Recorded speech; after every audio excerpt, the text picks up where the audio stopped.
अस्सलाम वालेकुम दोस्तों, रोजाना की तरह आज की वीडियो में भी काफी सारी नए इंपॉर्टेंट अपडेट्स मौजूद है। जानेंगे उन तमाम इंपॉर्टेंट अपडेट्स की तफसीलात के बारे में। लिहाजा हमारे इस वीडियो को स्किप किए बगैर पूरा एंड तक देखिए ताकि किसी भी किस्म की इंपॉर्टेंट डिटेल्स आपसे मिस ना हो। और जो लोग हमारे चैनल पर पहली बार आए हैं उन सबसे अदबन गुजारिश की जाती है कि हमारे चैनल मियां भाई एक्सप्लेन को सब्सक्राइब करके बेल आइकन जरूर प्रेस कर लें ताकि इसी तरह की लेटेस्ट एंड फास्ट अपडेट्स आपको रियल टाइम पर मिलती रहे। तो आइए जानते हैं आज की ताजा तरीन एंड इंपॉर्टेंट अपडेट्स के बारे में। ऑपरेशन सिंदूर के बाद 300 से ज्यादा फ्लाइट्स कैंसिल। पाकिस्तान में दहशतगर्दी के ठिकानों पर 4 शुबे को हिंदुस्तानी फौज के हमले के बाद तहकीकात के दौरान 300 से ज्यादा फ्लाइट्स को मनसूख कर दिया गया है और कम से कम 25 एयरपोर्ट्स बशमूल श्रीनगर के एयरपोर्ट को भी ऑपरेशंस के लिए आर्जी तौर पर बंद कर दिया गया है।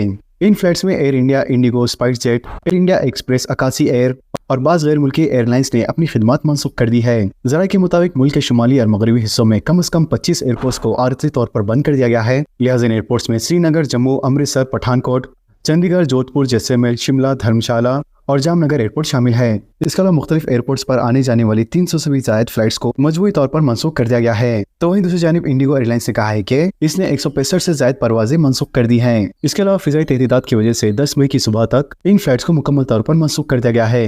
पाकिस्तान और मकबूजा कश्मीर में हिंदुस्तानी फौज के हमले, 70 हलाक, दहशतगर्दी के 9 अड्डे तबाह, जैश ए मोहम्मद और लश्कर तैयबा के ठिकाने शामिल, नपी तुली और मुतनासिब कार्रवाई, फौज और खारजा सिक्योरिटी की प्रेस कॉन्फ्रेंस। हिंदुस्तानी फौज ने पहलगाम दहशतगर्द हमले का जवाब देते हुए 4 मई की रात में पाकिस्तान और पाक मकबूजा कश्मीर में 25 मिनट तवील एक 90 तुले मिसाइल और ड्रोन हमले में जैश ए मोहम्मद और लश्कर तैयबा के ठिकाने बशमूल दहशतगर्दी के 9 इंफ्रास्ट्रक्चर को तबाह कर दिया गया। तो वहीं दूसरी जानिब खारजा सिक्योरिटी विक्रम मिस्री ने बताया है कि हिंदुस्तान ने 22 अप्रैल के पहलगाम हमले के खातियों को और मनसूबा साजों को इंसाफ के कटहरे में लाने के लिए मुतनासिब जवाब देने का फैसला किया है, क्योंकि पाकिस्तान ने अपने ज़ेर कंट्रोल इलाकों में दहशतगर्दी के इंफ्रास्ट्रक्चर के खिलाफ कार्रवाई के लिए कोई खास इकदाम नहीं किया। इसके अलावा मिस्री ने कहा है कि हिंदुस्तान की कार्रवाइयाँ पहलगाम दहशतगर्द हमलों के खातियों और सरपरस्तों को जवाबदेह बनाने के बारे में अक़वाम मुत्तहिदा सलामती काउंसिल के बयान के मुताबिक थी। लिहाजा ये ऑपरेशन सिंदूर रात 1:05 से रात 1:30 बजे के दरमियान किया गया और तमाम तर अहदाफ को महारत के साथ निशाना बनाया गया। लिहाजा 2 खातून ऑफिसर कर्नल सोफिया कुरैशी और विंग कमांडर व्योमिका सिंह मिस्री के साथ मीडिया ब्रीफिंग के दौरान ये बात कही। इसके अलावा कर्नल सोफिया कुरैशी ने कहा है कि यह ऑपरेशन हिंदुस्तान की हिकमत अमली में एक बहुत बड़ी तब्दीली की अलामत है। मजीद उन्होंने कहा है कि गुज़िश्ता 3 दहाकों में पाकिस्तान दहशतगर्दी का इंफ्रास्ट्रक्चर तैयार कर रहा था, जिनमें कई भर्ती के मराकिज शामिल हैं। मुल्क भर में सिविल डिफेंस की मशक़ें, फिजाई हमलों के सैरन, फौजी तनसीबात और रेलवे स्टेशन पर तवज्जो। पाकिस्तान के साथ कशीदगी के दौरान ऑपरेशन अभ्यास के तहत मुल्क भर में सिविल डिफेंस की बड़े पैमाने पर मशक़ें की गई, जिसके दौरान फिजाई हमलों के सैरन बजाए गए। इसके अलावा आग लगने की सूरत हाल से भी निपटने की मशक़ की गई और सर्च और रेस्क्यू ऑपरेशन की मशक़ भी अंजाम दी गई। कई रियासतों और मरकजी ज़ेर इंतजाम इलाकों में मरकजी हुकूमत की जानिब से जारी की गई हिदायत पर ऐसी मशक़ें अंजाम दी गई। लिहाजा इन मशक़ों से चंद घंटे कबल ही हिंदुस्तानी फौज ने पहलगाम हमले का जवाब देते हुए पाकिस्तान और पाक मकबूजा कश्मीर में दहशतगर्दी के इंफ्रास्ट्रक्चर को निशाना बनाया था, जबकि दारुल हुकूमत दिल्ली में PCR वैन्स और फायरिंग इंजन को कई मुकामात पर ठहराया गया था। इसके अलावा सिक्योरिटी अमले और सिविल डिफेंस अमले के भारी तैनात देखी गई और रिहायशी और जख्मियों को महफूज मुकामात पर मुंतकिल करने और हॉस्पिटल पहुंचाने की मशक़ की गई। Colonel Sofiya Qureshi, wing commander Vyomika Singh मरकज तवज्जो। ऑपरेशन सिंदूर पर मीडिया ब्रीफिंग में हिंदुस्तान की नारी शक्ति नुमाया। ऑपरेशन सिंदूर पर 4 मई को प्रेस ब्रीफिंग के दौरान हिंदुस्तान की नारी शक्ति का वाज़ेह मुजाहरा किया गया। लिहाजा 2 मुमताज़ खातून फौजी ऑफिसर्स पाकिस्तान और पाक मकबूजा कश्मीर में दहशतगर्दी के 9 ठिकाने पर फौजी हमलों की तफसीलात फराहम करने में खारजी सिक्योरिटी विक्रम मिस्री के साथ थी। इसके अलावा कर्नल सोफिया कुरैशी, जिनका ताल्लुक वडोदरा शहर से है, इन्होंने PhD और तदरीस के शोबे में करियर को छोड़कर फौजी ऑफिसर बनना पसंद किया। इसके अलावा स्कूली तालीम के बाद सोफिया ने BSc और फिर बायोकेमिस्ट्री में MSc किया।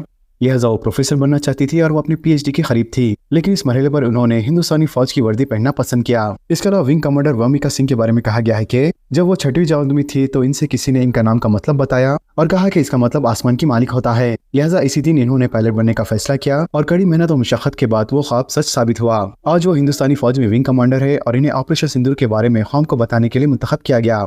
हैदराबाद में हाई अलर्ट रहने पुलिस को चीफ मिनिस्टर की हिदायत। कौंसिल खानों और IT कंपनियों पर सख्त सिक्योरिटी, सरकारी मुलाजिमिन की रुखसत और वज़रा के बैरूनी दौरे मनसूख। रियासत तेलंगाना के चीफ मिनिस्टर रविंद्र रेड्डी ने ऑपरेशन सिंदूर के तहत पाकिस्तान में दहशतगर्दों के खुफिया ठिकाने के खिलाफ हिंदुस्तानी फौज के हमलों के पेश नजर शहर हैदराबाद और रियासत के दीगर अजला में सिक्योरिटी को सख्त करने का हुक्म जारी किया है। लिहाजा 4 मई को integrate command and control centre में आला ओहदेदारों के साथ एक जायजे इजलास के दौरान चीफ मिनिस्टर ने हैदराबाद पुलिस को हाई अलर्ट रहने और अगर जरूरी हो तो अमन कम्युनिटी के साथ बातचीत मुनक़द करने की भी हिदायत की है। इसके अलावा इन्होंने पुलिस से कहा है कि वो हैदराबाद में तमाम बैरूनी कौंसिल घरों और IT कंपनियों पर सिक्योरिटी सख्त कर दें। इन्होंने पुलिस हुकाम को हिदायत दी है कि वो ग्रेटर हैदराबाद में तीनों पुलिस कमिश्नरेट्स, इनके तमाम CCTV कैमरे integrated command and control centre से मजबूत करें। मजीद इन्होंने पुलिस से कहा है कि वो तमाम जिले और हसास इलाकों में निगरानी और सिक्योरिटी में इजाफा करें। रियासती हुकूमत में हंगामी खदमात के मसरूफ तमाम महकमे की मुलाजमी की रुखसतें मनसूख कर दी हैं। इसके अलावा चीफ मिनिस्टर ने कहा है कि तमाम मुलाजमिन को खिदमत की अंजाम दही के लिए तैयार रहना चाहिए। इसके अलावा वज़रा और अहदेदार को भी वक्त तौर पर दस्तयाब रहना चाहिए। अगर वो बैरूनी दौरों की मनसूबाबंदी कर रहे हैं तो वो फौरी तौर पर मनसूख कर दिए जाएं। मुतल्लिका अहदेदार से कहा गया कि वो हंगामी जरूरत के लिए ब्लड बैंक्स में दरकार खून और हंगामी अद्वियात दस्तयाब रखें। इसके अलावा खानगी दवाखानों में बिस्तरों की दस्तयाबी की तफसीलात भी वक्फे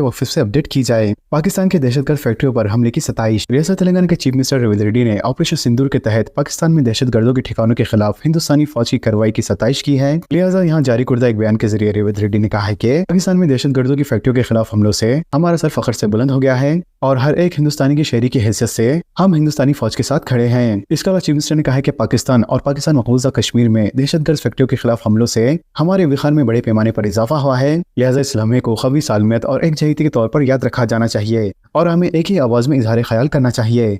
इंटरमीडिएट एडवांस सप्लीमेंट्री इम्तहानात फीस दाखिल करने की आज आखिरी तारीख। Secretary Telangana board of intermediate education ने 4 शुबे को जारी करदा एक प्रेस नोट के जरिए इस बात की वजाहत की है कि इंटरमीडिएट पब्लिक एडवांस सप्लीमेंट्री इम्तहानात के फर्स्ट ईयर और सेकंड ईयर रेगुलर तलबा और नाकाम तलबा के लिए इम्तहानी फीस दाखिल करने की आखिरी तारीख में तोसी की गई है। लिहाजा अब ये तलबा 1000 रुपए देराने के साथ 8 मई 2025 तक इम्तहानी फीस दाखिल कर सकते हैं। अखिलतों की स्कीमात पर मौसूर अमलावरी का फैसला। तेलंगाना माइनॉरिटी फाइनेंस कॉर्पोरेशन के बोर्ड के इजलास का इनेकाद। तेलंगाना माइनॉरिटी फाइनेंस कॉर्पोरेशन का इजलास सदर नशीन उबैदुल्ला कोतवाल की सदारत में आज कॉर्पोरेशन के दफ्तर में मुनअक्कद हुआ। इसके अलावा इस इजलास में कॉर्पोरेशन के अहम स्कीमात जैसे इंदिरा माइनॉरिटी महिला शक्ति स्कीम के तहत मुस्लिम खवातीन में सिलाई मशीनें तकसीम करने के अलावा अजले में अक़लियती तबक़ात के लिए garments production and training centre के क़याम और दीगर फलाही स्कीमात के बारे में तबादला ख्याल करते हुए इन स्कीमात पर मौसूर अमलावरी का फैसला किया गया है। तो इस मुनक़्क़िदा इजलास में इस बात की वजाहत की गई है कि पूरी रियासत तेलंगाना में बहुत जल्द बक़िया सिलाई मशीनों की तकसीम का अमल अंजाम दिया जाएगा।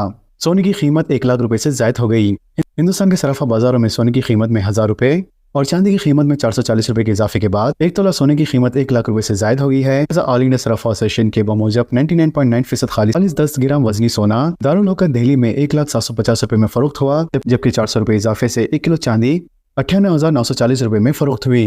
डबल बेडरूम स्कीम 4000 मकानात की तकसीम। दौरे BRS की हुकूमत में मुकम्मल तौर पर तामीर शुदा डबल बेडरूम स्कीम के 4000 मकानात को रियासत के 4 जिले कलेक्टर्स की दरख्वास्त की बुनियाद पर मुस्तहिक अफराद में 4000 मकानात तकसीम करने का मनसूबा तैयार किया जा रहा है। लिहाजा ऐसे मुस्तहिक अफराद जिन्होंने साल 2017 से 2019 के दरमियान डबल बेडरूम हाउसिंग स्कीम के लिए दरख्वास्तें दाखिल की थी, इनमें से 4000 अफराद को मुंतखब करके इनमें डबल बेडरूम मकानात को तकसीम करने का मनसूबा तैयार किया जा रहा है। बात अगर शहर हैदराबाद की जाए तो शहर हैदराबाद में जुमला 1400 मुकम्मल तैयार शुदा डबल बेडरूम मकानात अभी भी अलॉट करना बाकी है। तो वहीं संगारेड्डी में 802 और जिले मेडचल मलकाजीरी में 1044 डबल बेडरूम स्कीम के मकानात अभी भी अलॉट करना बाकी है। तो दोस्तों इन खबरों से मुतालिक आप सबकी क्या राय है नीचे कमेंट बॉक्स में जरूर जाहिर करें और इसी तरह के लेटेस्ट एंड फास्ट अपडेट्स के लिए हमारे चैनल के साथ जुड़े रहें। हमारे इस वीडियो को आपस में ज़्यादा शेयर करें और हमारे चैनल मियां भाई एक्सप्लेन को सब्सक्राइब करके बेल आइकन प्रेस करना ना भूलें।